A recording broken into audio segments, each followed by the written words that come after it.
Hi అండి, అందరికీ నమస్కారం. Welcome to my channel. ఈ వీడియోలో ఇప్పుడే అందిన వార్త అండి. టీటీడీలో తీవ్ర విషాదం. తిరుమల తిరుపతిలో విషాదం అయితే చోటు చేసుకుందండి. ఆ వివరాలు అయితే ఈ వీడియో ద్వారా తెలుసుకుందాం. వీడియోని ఎక్కడ కానీ స్కిప్ చేయకుండా ఎండ్ వరకు చూడండి. అప్పుడే పూర్తి ఇన్ఫర్మేషన్ అర్థమవుతుంది.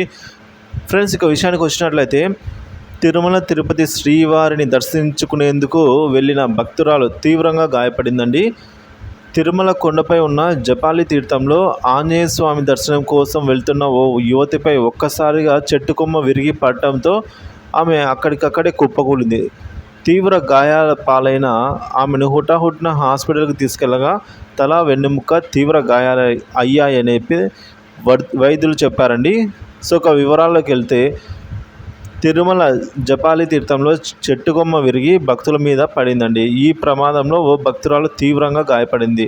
జపాలి తీర్థం గుడి ముందు వెళ్తున్న భక్తులపై అయితే చెట్టుకొమ్మ వర్షానికి తడిచి పడిపోయింది. అదే సమయంలో జపాలిలో ఆంజనేయ స్వామిని స్మరిస్తూ ముందుకు కదులుతున్న మహిళ వీపు భాగంపై అయితే చెట్టు కొమ్మ పడిందండి.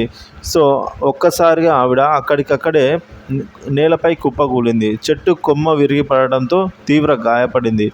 బాధితురాలని బెంగళూరుకు చెందిన 55 ఉమాదేవిగా అయితే గుర్తించారు. వెన్నెముక విరిగిపోవడంతో ఆమె లేవలేకపోయింది. స్థానికంగా ఉన్న భక్తుల సహాయంతో అయితే ఉమాదేవిని హాస్పిటల్కి తరలించారు. తిరుపతిలోని బర్డ్స్ హాస్పిటల్లో చికిత్స పొందుతున్న ఉమారాణి 2 రోజుల క్రితం శ్రీవారి దర్శనం కోసం తిరుమలకు వచ్చింది. జపాలి నడక మార్గం, ఆలయం వద్ద ఎండిపోయిన చెట్లు ఇలా కూలేందుకు సిద్ధంగా ఉన్న తగిన జాగ్రత్తలు తీసుకోకపోవడం వల్ల ఇలాంటి ప్రమాదాలు జరుగుతున్నట్లు భక్తులు అయితే వాపోతున్నారు. ప్రస్తుతం ఇందుకు సంబంధించిన వీడియో ఒకటి సోషల్ మీడియాలో చక్కర్లు కొడుతోంది ఫ్రెండ్స్.